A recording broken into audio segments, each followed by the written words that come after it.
할렐루야. 우리 옆에 계신, 앞뒤에 계신 분들과 인사 나누겠습니다. 잘 오셨습니다. 은혜 받으세요. 이렇게 인사하겠습니다. 여러분, 운전하실 때 어떠십니까? 우리나라에서 운전을 하다 보면 참 화가 날 때가 참 많습니다.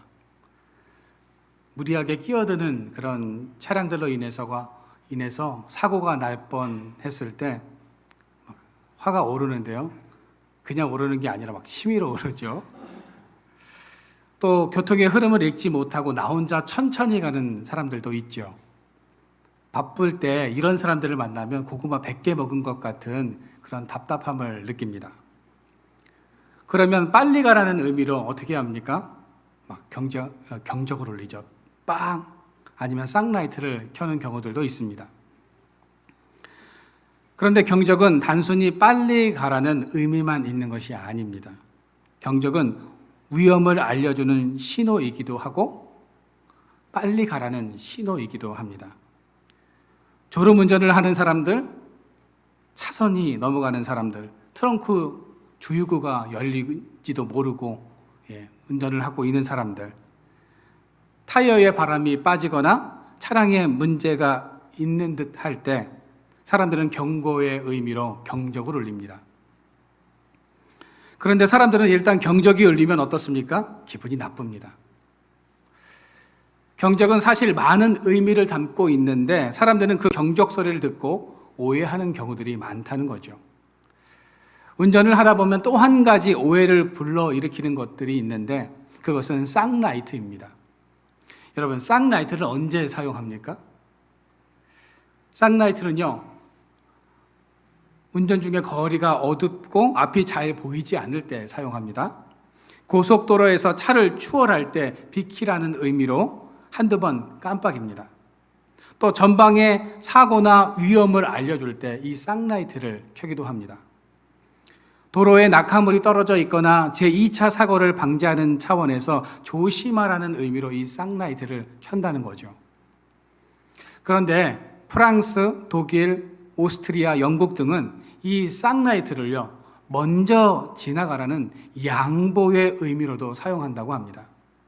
우리나라도 뭐 가끔 그 의미를 알고 있는 사람들은 내가 양보할 테니 지나가십시오라는 그런 의미로 이 쌍라이트를 켜기도 합니다. 차량들이 좁은 길이나 외길에서 만나면 내가 양보할 테니 먼저 와라는 그런 의미에서 이 쌍라이트를 사용한다는 겁니다. 어느 날 안 목사님이라는 분이요, 영국에서 유학 시절에 선배의 낡은 차를 빌려서 운전을 하다가 좁은 골목을 통과하게 됐는데 저쪽에서 차가 오더랍니다. 내가 양보를 해줘야 되겠다라고 생각을 하고 기아를 백으로 탁 놓고 뒤를 보고 쫙 뒤로 가려고 그러는데 저 앞에 있는 차가요, 쌍라이트를 탁탁 2번 비치는 겁니다. 영국에서는 쌍라이트가 어떤 의미라고 말씀을 드렸죠? 양보의 의미라고 말씀을 드렸습니다. 그 영국분은요, 내가 양보할 테니 야 빨리 와라, 지나가라 라는 그런 의미로 쌍라이트를 켠 건데 안 목사님은 쌍라이트를 보는 순간 기분이 확 상했답니다. 왜냐하면 네 차는 똥차, 동양인이 너가 비켜 라는 그런 의미로 받아들여졌다는 거죠. 그래서 오기가 생겨서 자기도 안 비키고 쌍라이트를 계속 자기도 켰답니다. 저쪽에서도 쌍라이트를 켜고 이쪽에서도 계속 쌍라이트를 켜는 겁니다. 저쪽에서는 양보의 의미로 야 빨리 와 라는 의미였는데 이 안 목사님은 어때요? 야 비켜 라는 그런 의미로 계속 쌍라이트를 켰다는 거죠. 그렇게 서로 쌍라이트를 켜면서 대치를 했는데 나중에 알고 보니 그것이 양보의 의미였다는 것을 알고 정말 부끄러웠다는 그런 말씀을 하시는 것을 제가 들은 적이 있습니다. 여러분, 개와 고양이가 왜 싸우는지 아십니까? 개는요, 기분이 좋으면 꼬리를 세우고 꼬리를 흔듭니다. 반갑다는 의미로 꼬리를 흔드는데 고양이는 어떻습니까? 기분이 상하고 기분이 나쁠 때 공포스러운 상황에서 꼬리를 세우고 흔든다고 합니다. 개는 반가움의 표시로 하는 행동이 고양이에게는 위협적인 행동으로 보여진다는 겁니다. 여러분, 그러면 오해와 편견은 왜 생기는 것일까요? 상대방의 기준이 아닌 내 기준으로 상대방을 이해하기 때문에 오해가 생겨서 갈등이 일어난다는 겁니다. 오늘날 많은 사람들이 오해와 편견 때문에 갈등하고 분쟁이 일어납니다.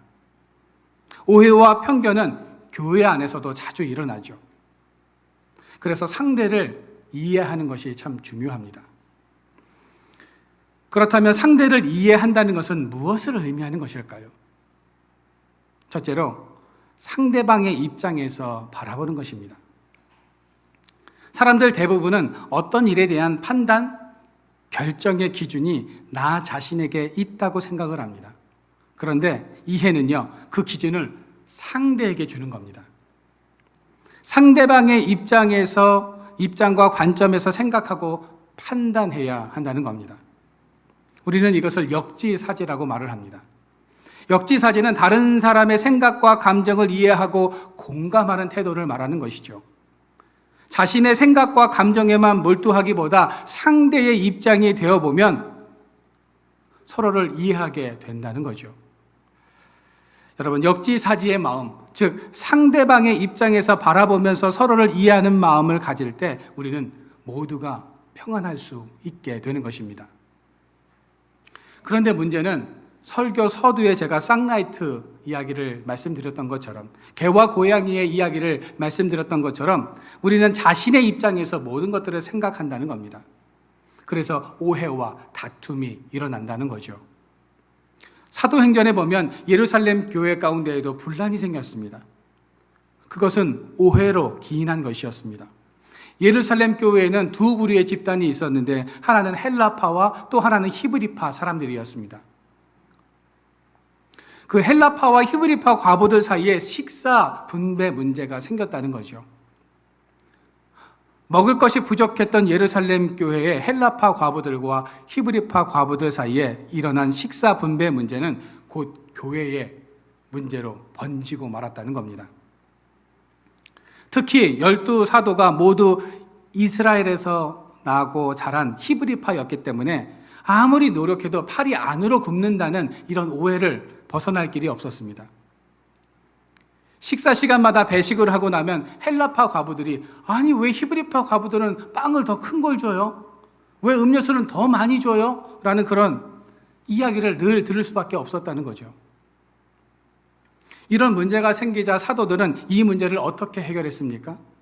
오해를 받지 않을 만한 건강한 평신도 지도자를 세움으로써 이 문제를 간단히 해결했습니다. 여러분, 우리는 어떤 상황에서든 상대방의 입장과 관점 그리고 기준을 가져야 아무런 오해와 문제가 생기지 않는다는 것입니다. 사도행전에 보면 사도 바울이 전도 여행을 하면서 많은 교회를 세웠습니다. 그러자 이단들이 교회에 들어와서 무엇을 주장합니까? 믿음이 있는 자들의 증표, 구원받은 자들의 증표가 할례라고 주장을 합니다. 그런데 그 주장이 유대인들에게는 합당하게 들렸는지는 모르겠지만 이방인들에게는 그리 중요한 문제가 아니었다는 거죠. 그래서 사도 바울이 무엇이라고 조언합니까? 평생 율법 아래 있었던 사람들의 입장에서는 할례가 중요한 문제일 수도 있겠지만 율법 아래 있지 않던 헬라파 그런 사람들에게 할례는 거칠애와 형식적인 문제라는 이야기를 합니다. 그러면서 고린도전서 9장 22절과 23절에 사도 바울은 이렇게 말을 합니다. 우리 같이 한번 그 내용을 읽어보도록 하겠습니다. 같이 읽겠습니다. 시작.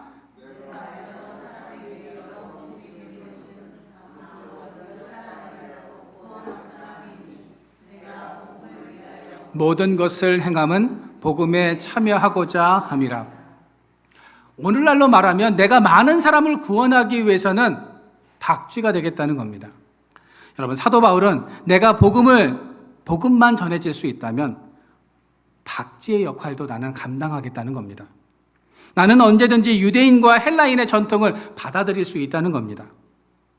서로를 인정해주고 이해해주며 상대의 의견을 받아들여주면 교회가 평안해지고 화목해질 수 있다는 거죠. 할례 문제는 해도 되고 안 해도 되는 선택의 문제라는 말씀인 것입니다. 그리스도를 믿고 구원을 받는 것이지 할례로 구원을 받는 것이 아니라는 말씀을 하고 있는 것이죠. 그런데 꼭 자기 생각에 무조건 옳고 자기의 방식이 최고라고 생각하는 사람들이 초대교회에도 있었고 오늘날에도 있다는 겁니다. 오늘날에도 자기 생각과 주장만이 옳다고 고집스럽게 주장하는 사람들이 있죠. 이런 교회와 공동체는 어떻게 됩니까? 무너질 수밖에 없다는 것입니다. 오늘 본문 1절입니다. 1절 말씀해 보시면 비판을 받지 아니하려거든 비판하지 말라라고 말씀하고 있습니다. 원어에 보면 이 비판을요 뭐라고 말씀하고 있습니까? 정죄라는 그런 개념으로 사용하고 있습니다. 즉 율법과 계율로 이웃을 정죄하지 말라는 말씀인 것입니다. 예수님 당시에는요 율법이나 계율로 사람들을 정죄하는 것이 만연했습니다. 그런데 주님께서는 이해심과 동정심이 전혀 없이 상대방을 헐뜯는 것은 교만한 자의 태도이기 때문에 그 비판을 금할 것을 말씀하셨던 것입니다. 여러분, 우리가 누군가를 비난하면 그 비난의 화살은 결국 나를 향해서 돌아올 수밖에 없다는 거죠. 우리가 누군가를 손가락질할 때 어떻게 합니까? 이렇게 하죠. 이 손가락 하나는 누구를 가르칩니까? 상대방을 가르치지만 나머지 세 손가락은 누구를 가르쳐요? 나 자신을 향하고 있다는 거죠.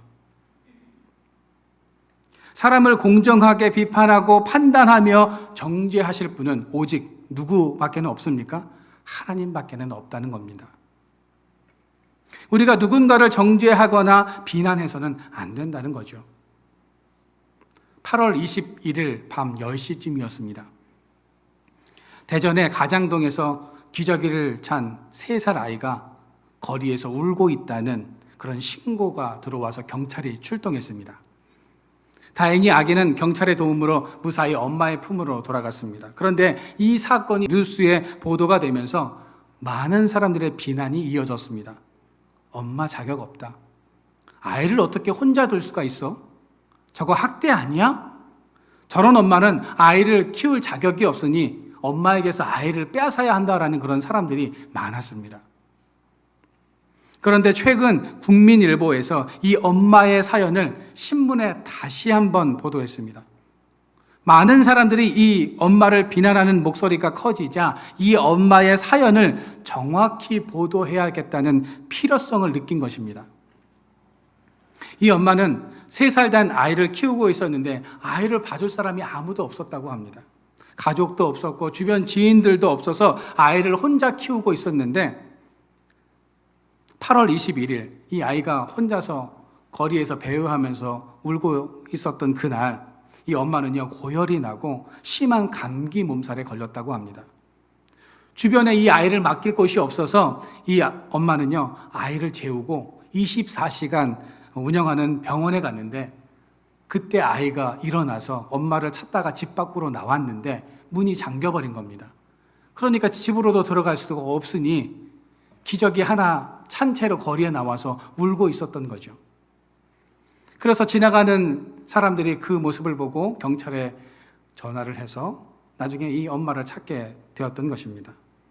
이 사연이 신문에 다시 보도되면서 엄마를 비난했던 화살은 그 아기 엄마를 동정하는 분위기로 바뀌었다는 겁니다. 상황은 똑같은데 그 사연을 알게 된 사람들은 그 엄마를 진정 어린 마음으로 이해하기 시작했다는 것입니다. 그렇습니다. 아마 이 사연이 뉴스와 함께 보도되었다면 그녀를 비난하는 사람은 아무도 없었을 겁니다. 그런데 일부분만 사건이 보도되면서 그녀는 자격 없는 엄마가 되어버렸다라는 거죠. 여러분, 우리가 누군가를 비난하는 것은 항상 내 기준에서 생각하기 때문입니다. 내 입장에서만 보니까 상대방이 이해가 되지 않는 거죠. 갈등은 그렇게 자기 기준을 내세울 때 생겨나는 것입니다. 여러분, 바라기는 나의 생각만이 아닌 상대방의 의견과 마음을 배려하고 생각해 줄 수 있기를 바랍니다. 내가 세워놓은 원칙과 기준이 정의가 되는 것이 아니라 상대방의 입장과 기준도 이해해 줄 수 있는 이런 성숙함이 저와 여러분들 가운데 있어지기를 주님의 이름으로 축원드립니다. 성숙은요, 헬라어로 프로코페입니다. 즉 앞으로 가다, 발전하다, 향상되다라는 그런 의미를 가지고 있습니다. 여러분, 우리 성도들이 서로를 이해하고 발전시키며 향상되어지는 이런 성숙한 마음이 우리 가운데 넘쳐나기를 바랍니다. 내 기준과 원칙만 세우는 삶이 아니라 서로의 마음과 생각까지도 이해할 수 있는 이런 넉넉한 마음과 성숙으로 나아갈 때 우리는 상대를 이해할 수 있게 되는 것임을 믿으시기를 바랍니다. 두 번째는요, 편견 없이 용납하는 것입니다. 여러분, 우리 마음에는 못된 개가 두 마리 있습니다. 그 개의 이름은요, 편견이고요. 또 하나는 선입견입니다. 이 편견과 선입견이 너무 사납게 지저되면 사람들의 관계는 깨어져 버린다는 거죠. 사람들이 다가올 수가 없다는 겁니다. 그러면 이 개의 먹이는 무엇일까요? 미움과 혈기입니다. 이것을 자꾸 먹이로 주면 개의 덩치가 너무 커져서 내 생각과 사고와 마음을 완전히 장악해 버리고 만다는 것입니다. 그 개들이 우리를 장악하면 보이는 것만 믿고 판단하게 된다는 거죠. 편견과 선입견을 가지고 사람들을 정죄하고 판단하게 된다는 것입니다. 오늘 본문 2절 상반절 말씀입니다. 우리 같이 한번 상반절 말씀을 읽어보도록 하겠습니다. 시작. 너희가 비판하는 그 비판으로 너희가 비판을 받을 것이요. 오늘 본문 2절 말씀은요, 우리가 너무 성급하게 판단한 그 비난과 정죄가 결국 나에게 부끄러움으로 돌아올 수 있다고 말씀하고 있습니다. 너희가 재판장이 되어서 누군가를 정죄하고 판결하면 너희도 결국에는 똑같은 대우를 받게 될 것이라고 성경은 말씀하고 있다는 겁니다. 그래서 사람을 볼 때 편견과 선입견을 벗어던지고 순수하게 그 사람의 이면을 볼 수 있도록 노력해야 하는 것입니다. 저 사람에게 무엇인가 내가 모르는 사연과 이유가 있겠지라는 이런 성숙한 마음, 헤아림의 마음을 우리가 가져야 한다는 겁니다. 여러분, 우리가 길을 지나가다가 간혹 문신을 한 사람들을 만나게 됩니다. 여러분들은 이렇게 문신을 한 그런 사람들을 만나게 되면 어떤 생각을 하십니까?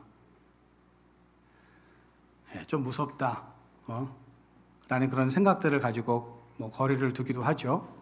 저는 그런 문신을 한 그런 사람들을 볼 때마다 그런 생각이 들어요. 저 사람한테 도화지를 좀 한 장 주고 싶다. 그릴 데가 없어가지고 몸에다 그릴까? 몸에다 그리지 말고 이 도화지에다 좀 그리라고 이 도화지를 한 장 주고 싶다는 그런 생각들을 늘 합니다. 저도 문신을 한 사람들에 대한 그런 선입견과 편견을 솔직히 가지고 있습니다. 문신을 하는 사람들의 이유는요, 아주 다양합니다. 자의 흔적을 지우기 위해서 문신을 하는 사람들도 있다고 합니다. 우정의 의미로 이 문신을 하는 사람들도 있고요. 누군가를 기억하기 위해서 몸에 새기는 그런 사람들도 있습니다. 자신의 신념을 새기기 위해서 몸에 문신을 하기도 한다고 합니다. 제가 말씀을 드리고 싶은 것은 문신과 타투에 대한 선입견과 편견을 우리가 버려야 하는 것이 아닌가라는 그런 생각이 든다는 거죠. 제가 한참 운동을 할 때 복싱장에 가면요, 동네 건달들, 조금 논다는 형들이 다 옵니다. 실제로 동네 건달 조폭들이 운동을 배우러 오는 경우들이 많았고요. 그런데 그렇게 문신을 했다고 해서 다 나쁜 사람들이 아니라는 그런 생각을 그때 참 많이 했던 것 같습니다. 문신을 했을 뿐이지 참 건전한 그런 생각들을 하는 젊은 친구들도 참 많았고요. 단순히 멋있어서 문신과 타투를 하는 사람들도 있었습니다. 그러면서 타투와 문신한 사람들에 대한 편견과 선입견이 조금은 사라지는 그런 계기가 있었지만 아직도 조금 그런 선입견과 편견을 가지고 있는 것은 솔직한 마음입니다. 내가 누군가에 대해서 편견과 선입견을 가지고 있으면요, 나도 누군가에게 똑같은 대우를 받을 수 있다고 오늘 본문 말씀은 우리에게 말씀하고 있습니다. 우리가 다른 사람을 헤아려 주지 않으면 우리도 주님께 헤아림을 받지 못할 것이라고 성경은 말씀하고 있다는 거죠. 여러분, 내가 그 사람을 정죄하는 순간 나도 누군가로부터 정죄를 받을 수 있기에 우리는 편견과 선입견으로부터 벗어나야 한다는 것입니다. 여러분, 예수님도 고향 사람들에게 편견과 선입견이라는 이런 따가운 시선을 받아야 했고요. 사도 바울도 주님을 영접했을 때 많은 기독교인들로부터 그가 가짜로 회심한 것이 아니냐는 그런 의심을 받아야 했습니다. 사도 바울의 모든 행동 하나하나를 편견의 눈으로 바라보았다는 거죠. 여러분, 우리가 무엇인가를 다 안다고 생각하고 그대로 결론 내리는 것은 교만입니다. 교만의 열매가 바로 곧 편견이라는 거죠. 그래서 우리는 늘 겸손해야 합니다. 눈에 보이는 것이 다가 아니라는 거죠. 그래서 우리는 가능한 한 서로를 용납하면서 겸손한 삶을 살아가야 하는 것입니다. 남의 연병이 제 곱불만 못하다라는 옛말이 있습니다. 자기 중심적인 피해 의식 속에 빠져서 나만 힘들고 나만 비참하고 나만 핍박받고 나만 아프다는 그런 사람들이 있습니다. 이런 피해 의식 속에서 살아갈 것이 아니라 내가 누군가에게 상처를 주지 않았는지, 그 사람을 아프게 하지는 않았는지, 상대방의 입장을 이해할 수 있는 마음이 우리 가운데 있어야 한다는 겁니다. 우리가 서로를 용납하고 이해해야 한다는 거죠. 누가복음에 보면 강도 만난 사람이 쓰러져서 거의 죽어가고 있었습니다. 제사장과 레위인이 피해 지나간 후에 한 사마리아인이 지나가죠. 그가 피 흘려 죽어가는 그 사람을 지극정성으로 보살폈습니다. 여기서 사마리아인이 강도 만난 사람을 자기 몸처럼 사랑하고 돌보았던 동기가 여러분 무엇이라고 생각하십니까? 그 원동력은요, 33절 말씀에 나옵니다. 우리 같이 한번 말씀을 읽어볼까요? 시작. 어떤 사마리아 사람은 여행하는 중 거기 이르러 그를 보고 불쌍히 여겨. 33절 후반절에 보시면 그를 어떻게 해요? 불쌍히 여겼다고 말씀하고 있습니다. 사마리아인은 종교적인 의무감이나 뛰어난 윤리의식이나 계산된 자선이 아니라 그에게는 내면에서 우러나오는 사람 측은히 여기는 마음, 다른 사람을 불쌍히 여기는 마음이 있었다는 겁니다. 자신도 강도 만난 사람과 같은 편견과 선입견 속에서 살아보았기에 그는 강도 만난 이 유대인을 측은히 여길 수 있었던 것입니다. 자기도 그런 아픔이 있잖아요. 그런 상처가 있잖아요. 그래서 그런 아픔과 상처를 가지고 있는 사람을 그냥 지나치지 못했다는 겁니다. 바로 이것이 선한 사마리아인의 사랑의 원동력이었고 누군가에게 좋은 이웃이 되어주었던 내적 동기였다는 겁니다. 여기서 사마리아인이 가졌던 불쌍히 여기는 마음은요, 단순히 동정이나 연민의 감정이 아닙니다. 그 영혼을 불쌍히 여기는 공감의 마음, 즉 진정한 사랑이 그 마음 가운데 있었다는 것입니다. 여러분, 공감이란 누군가와 함께 아파하고 함께 공유하는 내면의 감정을 말하는 겁니다. 그 공감의 마음이 있었기에 그 강도 만난 사람을 그냥 지나치지 않고 그를 치료해 준 것입니다. 그 공감 지수가 높은 사람일수록 다른 사람들의 아픔을 그냥 지나치지 못한다는 거죠. 여러분, 때론 내 상처와 아픔이 누군가를 이해하고 공감해주며 용납해 줄 수 있는 마음이 될 수도 있다는 겁니다. 내가 아파봤잖아요. 내가 고통스러워 해봤잖아요. 그런 마음들이요, 고통 가운데 있는, 아파하고 있는 그런 사람들을 위로할 수 있고 공감할 수 있다는 겁니다. 연예계에서 독설하면 떠오르는 인물이 있습니다. 누군지 아십니까? 김구라 씨입니다. 그는 1993년에 개그맨으로서 연예계 생활을 시작했지만 11년이라는 무명 생활을 지내야 했습니다. 당시 인터넷 방송 위주로 활동을 하면서 정치, 사회, 연예 분야를 막론하고 거침없이 사람들을 비난하고 욕했습니다. 그래서 그런 것들을 듣고 사람들이요, 너무 거침없이 그냥 비난하고 욕을 하기 때문에 그것 때문에 인기를 끌었습니다. 이후에 지상파로 진출했는데 과거 자신이 했던 발언들이 논란이 되면서 그의 발목을 잡기 시작했습니다. 그때마다 김구라 씨는 자신의 과오와 비판들을 겸허히 받아들이고 인정하는 모습을 보이면서 그 상대방에게 고개를 숙였습니다. 그렇게 거침없이 말을 하던 이 김구라 씨의 화법이 조금씩 변화되기 시작했습니다. 더 이상 막말이 아니라 상대방에게도 솔직함을 권유하는 돌직구 화법으로 바뀌어지면서 지금 예능에 나와서 활발한 활동을 하고 있다고 합니다. 김구라 씨가 어느 한 방송에 나와서 자신의 독설이 결국 자신에게 돌아온다는 것을 깨달았다라는 그런 말을 한 적이 있습니다. 여러분, 이처럼 내가 했던 독설이 언젠가는 나 자신에게 향할 수 있기에 우리는 늘 조심해야 합니다. 그래서 우리는 누군가의 행동을 용납할 수 있는 늘 공감의 마음을 가지고 오늘을 살아갈 필요가 있는 것입니다. 명절이 끝나고 나면 이혼율이 엄청나게 높아진다고 합니다. 왜 그럴까요? 서로를 생각하며 그 입장을 이해하지 못하기 때문입니다. 아이, 그건 힘든 거 아니야. 남들도 다 해. 뭘 유별나게 너만 그렇게 유별나게 굴어. 이런 말들이요, 상처를 주기 때문에 서로 싸우다가 이혼을 하는 경우들이 엄청나게 많다는 거죠. 조금만 이해해주면, 조금만 공감해주면 참 좋은데 그 공감, 그 이해를 하지 못해서 오늘날의 많은 가정들이 무너지고 있다는 겁니다. 빌립보서 2장 2절부터 3절입니다. 우리가 이 말씀을 같이 한번 읽어보도록 하겠습니다. 같이 읽겠습니다. 시작. 마음을 같이하여 아무 일에든지 다툼이나 허용으로 하지 말고 오직 겸손한 마음으로 각각 자기보다 남을 낮게 여기고.